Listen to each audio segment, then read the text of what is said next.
목자를 삼고 시작했던 시편 23편의 여행은 오늘 마무리합니다.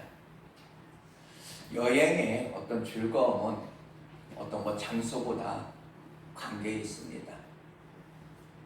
저도 작년에 여러분들이 많이 도와주셔서 동유럽에 갔는데 지금 기억에 나는 거는 그냥 동유럽이 어떻게 생겼다 머릿속엔 있지만 거기보다는 함께 동행했던 그 많은 목사님들이 많이 생각이 납니다. 그들과 함께 했던 추억이 더 남더라. 여행지가 어디냐보다는 누구와 함께, 내가 누구와 함께인가가 중요한 것이더라 라는 사실이죠.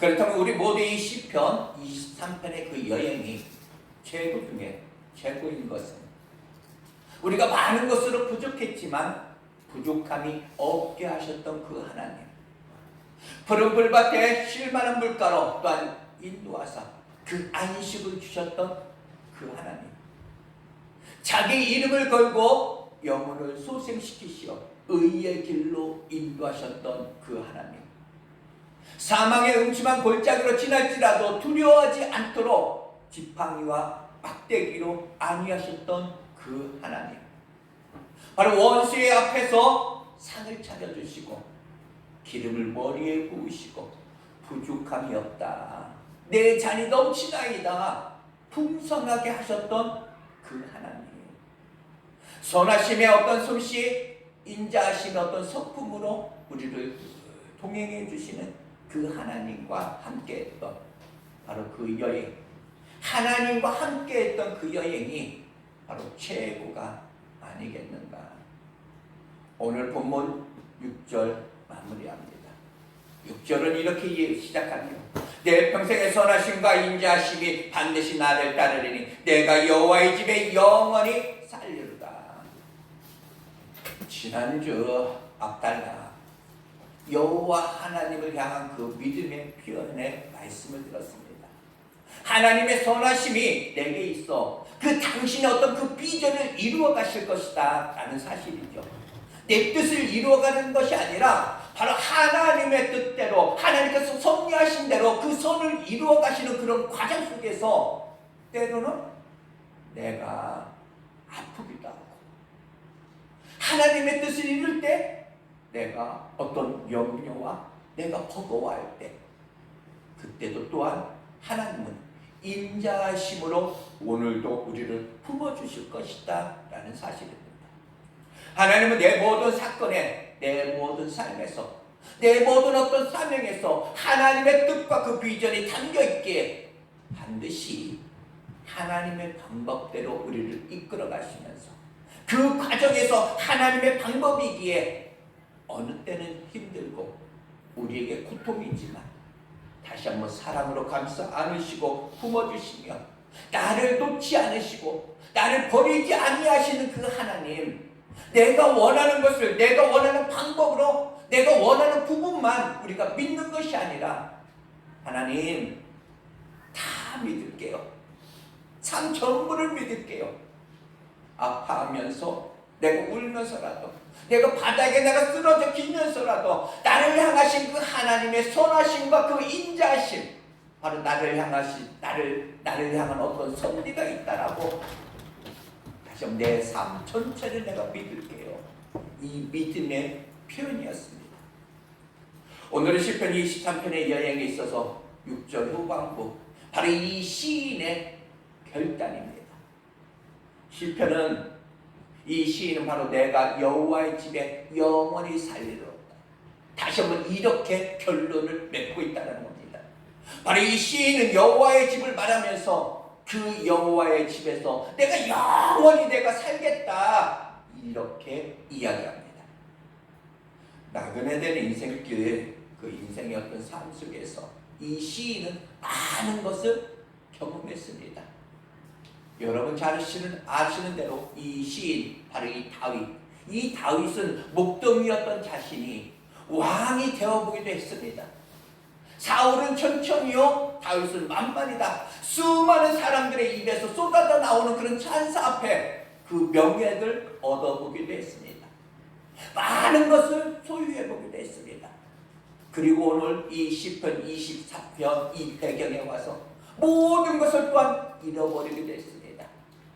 아들 압살롬의 배반 앞에 예루살렘의 보좌에서 밀려나면서 다 나락에 떨어져 보게 됐고, 울어도 보았고 아파하기도 했습니다. 이제 이 모든 경험을 해본 이 시인은 내가 여호와의 집에서 영원히 살리리다, 이렇게 결론을 맺고 있더라라는 겁니다. 그렇다면 이 시인의 이 결론 속에서 또 하나의 감동은 무엇입니까? 오늘 이 시편 23편의 한 구절 한 구절 속에서 감동시켰던 그 이 시, 또 한 번 우리를 오늘도 감동시킵니다. 놀랍게도 이 시인은 환경을 극복해달라고 기도하고 이 시를 마무리 짓는 것이 아닙니다. 너무나도 내가 억울하니까 하나님 원수를 멸하여 주소서, 원수를 갚아주소서, 이렇게 하며 가슴속에 있는 어떤 한을 풀기 위해서 기도하면서 결론을 맺는 것도 아닙니다. 내가 여호와의 집에 영원히 살리라, 그냥 여호와의 집에 내가 살겠다, 이렇게 고백합니다. 사람들은 무엇인가 하나님 앞에 고백해야 된다라면 대단한 것을 우리는 고백해야 되는 줄만 알고 있죠. 내가 그냥 목사가 된다, 하나님 내가 송구자가 되겠습니다, 내가 주와 함께 내가 죽겠습니다, 이런 거창한 거, 이런 고백이 있어야지만 대단한 줄 압니다. 그러나 결론은 여호와와 함께, 이 함께입니다. 집을 떠나 방탕생활을 하던 한 아들 일명 탕자가 있죠. 그의 고백이 생각나지 않습니까? 한때는 아버지가 없어도 되는 줄 알았습니다. 한때는 아버지 곁을 떠나도 그냥 되는 줄 알았습니다. 한때는 이 돈만 있으면 되는 줄 알았고, 한때는 친구들만 있으면 다 되는 줄 알았습니다.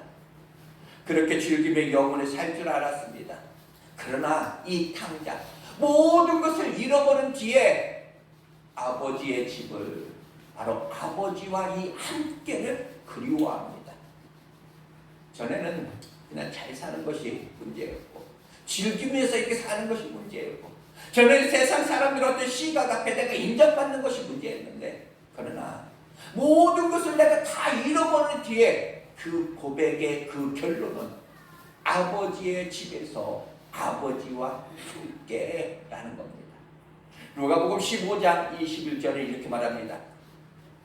아들이 이르되 아버지여, 내가 하늘과 아버지께 죄를 지었사오니 지금부터는 아버지의 아들이라 일컬음을 감당하지 못하겠나이다. 나를 품꾼의 하나로 보소서. 몰랐을 때는 내가 그냥 오른편에 있느냐 왼편에 앉느냐, 내가 더 가지느냐 내가 더 높아지느냐, 이런 것이 중요했는데, 이제 모든 것을 깨달은 그는 아들이 아니어도 좋사오니, 품꾼 중에 하나라도 좋사오니 바로 아버지 집에 아버지와 함께 있면 된다, 이렇게 이야기합니다. 아니 오늘 이 시인, 바로 이 다윗의 신앙 고백 그 결단, 내가 아버지 집, 내가 여호와의 집에 영원히 살겠습니다. 어린 시인 다윗은 헌신의 그 결단을 오늘 시편 하면서 20편 23편을 마무리합니다. 여러분의 입술에, 여러분의 삶에 어떤 신앙 고백이 있으셨습니까? 그렇다면 그 신앙 고백이 온전한 어떤 신앙 고백이 되기 위해서는 헌신과 결단이 담겨 있어야 합니다. 막연하게 고백, 나는 믿습니다, 이런 고백의 어떤 그 차원을 넘어야 한다는 겁니다. 시편 23편의 여행을 마무리하는 사람으로서 조용히 무엇인가 진짜 하나님 앞에 작은 결단이라도 여러분들 드리시지 않으시겠습니까? 오늘 우리는 주일 예배를 이렇게 드리고 있습니다. 예배는 사실 은혜를 받으러 온다 우리가 이렇게 하지만, 예배의 본질은 받으러 오는 것이 아니라 드리러 오는 것이 예배의 본질입니다. 진정한 예배는 드림이라는 겁니다. 우리가 찬양과 예배를 드립니다. 우리가 기도를 드리고 우리가 시간을 드립니다. 어떤 헌신과 몸을 드립니다. 그리고 이 모든 것과 더불어 또 하나, 바로 이 결단입니다. 결단을 드려져야 한다는 겁니다. 결단은 예배 중에 드려야 할 최고의 헌신입니다. 오늘 이 예배 중에 당신은 무엇을 결단하셨습니까? 여러분들은 말씀을 듣는 중에, 찬양하는 중에, 여러분들이 기도하는 중에 성령께서 여러분을 감동하셨을진데 그 감동 앞에 여러분은 무엇을 결단해 보셨는지요? 용서의 어떤 감동 앞에 여러분은 아멘하여서 용서할 수 없었던 그런 사람도, 그들도 용서 한번 해보셨는지요? 어떤 헌신의 어떤 감동 앞에 아멘 하면서 여러분들은 옥합을 여러분들을 깨보셨는지요? 그래도 우리 교회는 그래도 은혜입니다. 여러분들 주변에, 여러분들 주위에서 저는 이 옥합을 깨는 분들 많이 보고 있습니다. 우리가 교회를 건축하면서 여기까지 이전하면서 여기까지 쓸 때까지 진짜 옥합을 깬 분들 많이 있어요. 여러분들 잘 모르시고 숨어서 뒤에서 하셨기 때문에 여러분은 모르시겠지만 조금 모으면은 무슨 교회 일 있으면 다 깹니다. 그런 사람들이 있기 때문에 또한 오늘날까지 여기까지 교회가 왔다라는 거. 이 결단이 없는 예배는 온전한 예배일 수가 없다는 겁니다. 바로 그 결단이 대단한 것일 필요는 없습니다. 남보기에 좋은 어떤 화려함일 필요도 없다라는 겁니다. 하나님은 성도의 그 결단을 축복하십니다. 내가 결단을 하면 성령께서 그 결단을 하여금 결단하게 하신다는 겁니다. 그러나 나는 못해, 이렇게 하면 평생에 눈물을 흘리며 할 수 없는 여러분 자신의 어떤 스스로를 목도하게 될 것입니다. 여러분의 드려짐이 그것은 작은 어떤 그 결단, 몸부림치는 그 어떤 그 몸부림, 그 결단에서 그 결단하기까지 몸부림치는 그 모습이 여러분에게는 있으신지, 남다른 어떤 은혜를 누리고 있는 어떤 성도들로서 오늘 여러분들은 오늘 이 예배 중에서 무엇을 결단해야 된다라고 여러분들은 생각하십니다. 내가 여호와의 집에 영원히 살리로다. 또한 이 시인의 결단은 삶의 방식입니다. 어떤 인생의 어떤 쓴맛, 이 단맛을 경험하면서 살아온 사람으로서 이게 남은 여행, 이 남은 어떤 그 여생, 이렇게 살겠습니다. 나 이렇게 살겠습니다 하는 어떤 삶의 결단이라는 겁니다. 시인은 내가 여호와 집에 영원히 살리로다, 이렇게 살겠습니다 하는 그 결단이니 바로 세상에 우리가 살고 있지만 세상이 아니라 여호와의 집에 내가 살겠습니다. 내가 세상에서 내가 살지만 내가 세상에서 사는 것처럼 사는 것이 아니라 하나님의 집에서 사는 것처럼 내가 살겠습니다 라고 결단하는 겁니다. 시인은 자신을 함부로 세상의 어떤 세상 방식대로 어떤 세상에 맡겨두지 않았다라는 겁니다. 왜?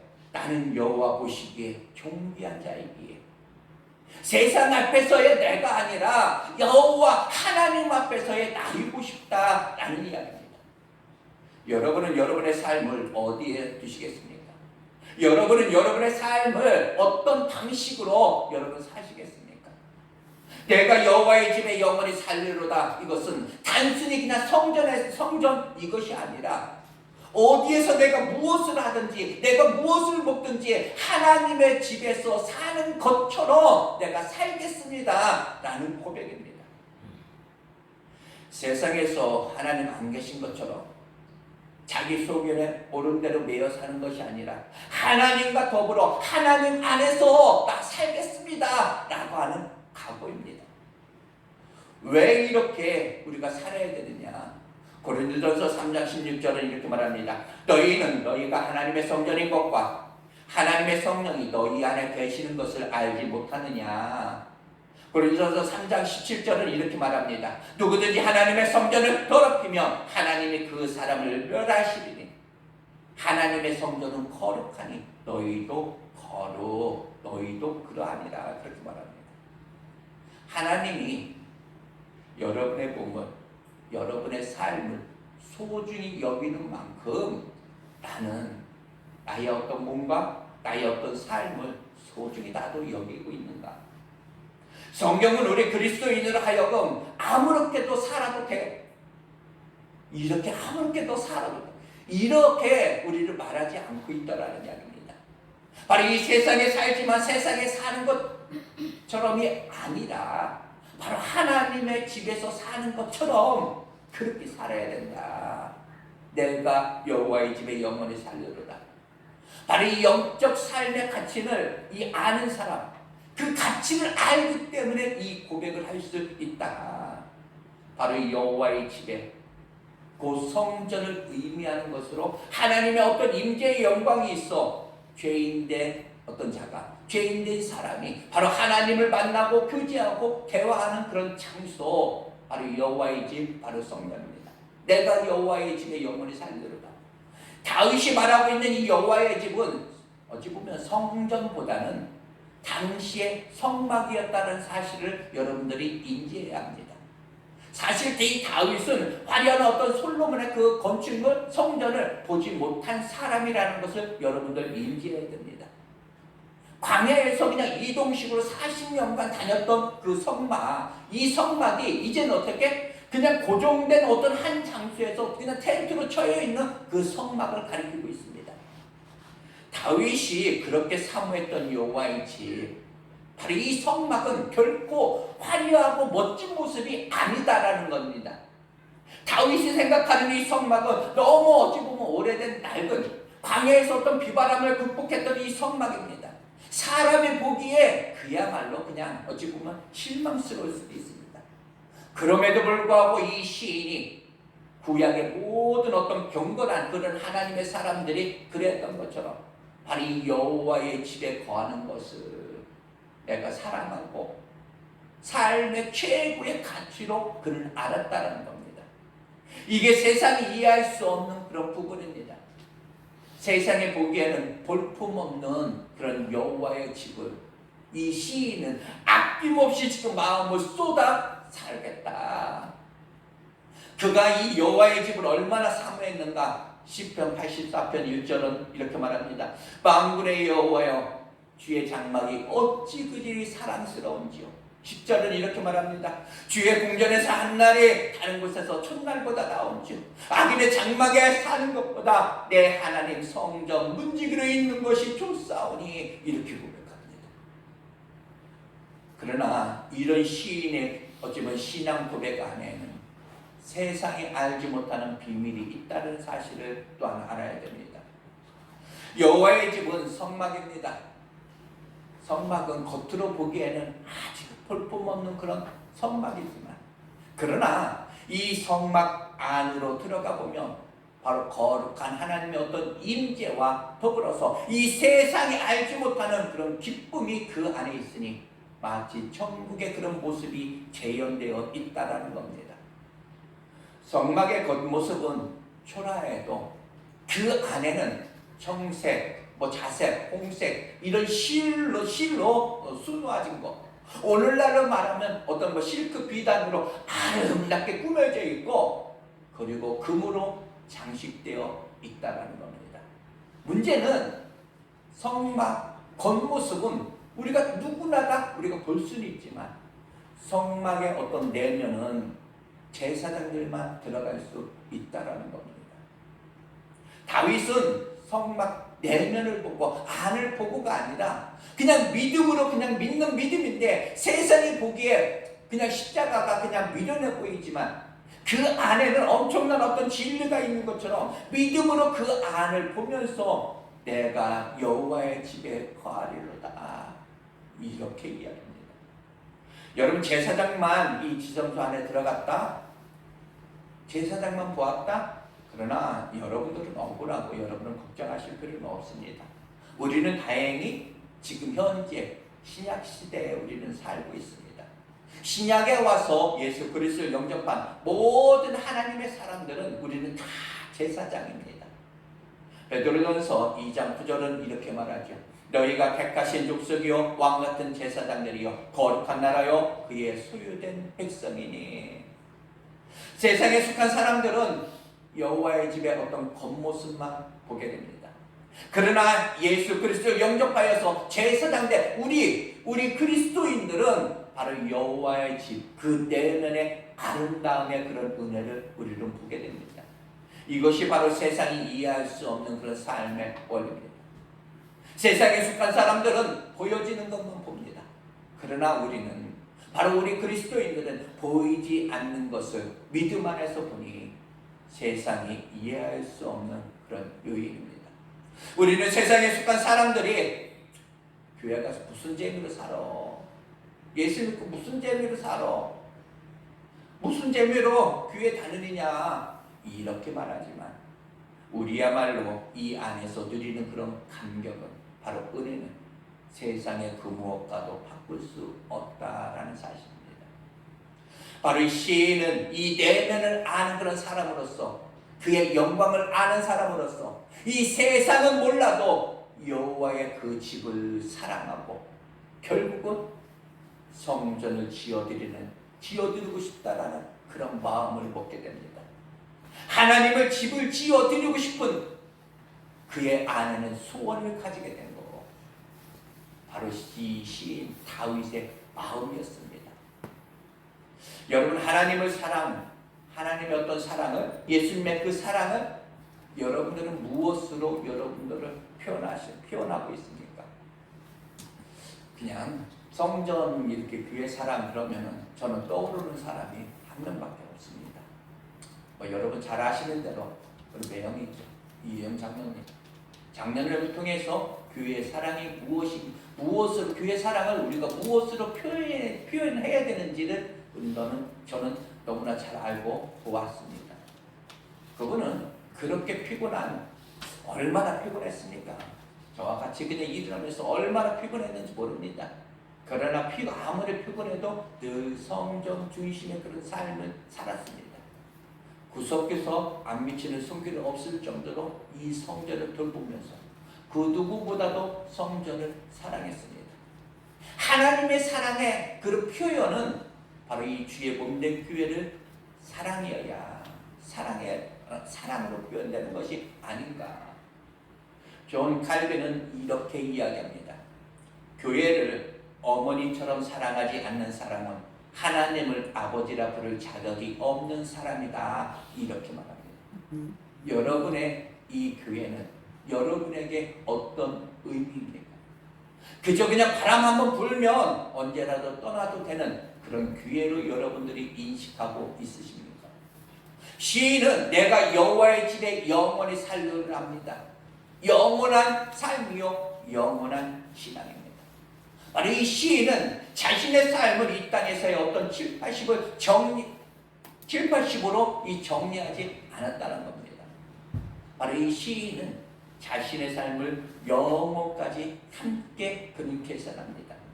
여러분의 삶은 바로 이 영혼을 인식하고 여러분들은 있으신지요? 한 사람의 삶이 어미 뱃속에서 잉태될 때 바로 이 10달, 어미 뱃속에 있어진 그 10달, 바로 그것은 이 땅에서의 우리가 7, 80을 살기 위한 준비된 그런 기간입니다. 그럼 이 땅에서의 우리 어떤 7, 80 여러분들이 인정하든지 인정하지 않든지 바로 이 땅의 7, 80은 또한 영혼을 준비하는 그런 기간이다라는 사실입니다. 오늘을 살아가고 있는 우리 성도님들, 우리는 이 땅의 7, 80이 전부인 줄 압니다. 그래서 많은 사람들은 더 큰 집, 그냥 그냥 넓은 어떤 아파트, 더 좋은 자동차, 여기에 인생이 전부이냐, 내 인생을 거기에 쏟아부었지만 영혼을 섭리하시고 영혼을 계획하시고 그 하나님의 시각 앞에는 그것이 어찌 보면 안타까울 뿐이다. 너희 보물을 하늘에 쌓아두어야 한다라는 것은 너희 인생은 여기서 끝이 아니라는 이야기입니다. 영혼의 비밀을 아는 사람은 바로 이 영혼의 비밀을 알았기에 세상 속에서 세상 사람들과 같이 살 수 없다. 물론 이 땅의 어떤 7, 80 중요합니다. 그러나 영원히야말로 그리스도인들에게 있어서 포기할 수 없는 진정한 가치입니다. 사도는 무엇이라고 말했는가? 고린도전서에서 만일 그리스도 안에서 우리가 바라는 것이 다만 이 세상뿐이면 모든 사람 가운데 우리가 더 불쌍한 자라 이렇게 이야기합니다. 만약 하늘이 없다라면, 진짜 영혼이 없다라면 인생 자체가 불쌍하다는 겁니다. 교회의 어떤 가치는 영혼을 준비하는 것이요, 영혼을 사는 것입니다. 아들 압살롬의 배반으로 모든 것을 잃은 이 시인은 바로 내가 여호와의 집에 영원히 살리로다 이렇게 마무리합니다. 바로 이 시인은 모든 것을 잃어보니 이제 알게 되는 겁니다. 그 모든 시간, 모든 사건이 바로 이 여호와의 집에서여야 한다라는 거, 이 사실을 압니다. 그는 전쟁을 다니는 중에 왕의 어떤 시김에 매임받아서 아마도 자신의 어떤 주의 집을 아마 소홀히 했을 수도 있었습니다. 그러나 그가 이제 결심을 한 겁니다. 세상은 아무리 화려해도 왕의 어떤 위치마저 잠깐이다. 내가 누리고 있던 거 그 잠깐이라는 사실을 이 다윗은 확인을 합니다. 그래서 이 시인은 이제 여호와의 집에 다시 다가갑니다. 아니, 그 안으로 들어가고자 합니다. 바로 그것이 최고의 가치 있는 삶이라고 그는 믿으면서 미련 없이 하나님 앞에 드려줍니다. 여러분의 몸은, 여러분의 마음은 과연 어디에 두고 있으십니까? 여러분 중에는 한때 예배 빠지면 큰일 나는 줄 알고 있던 사람들도 아마 있었을 겁니다.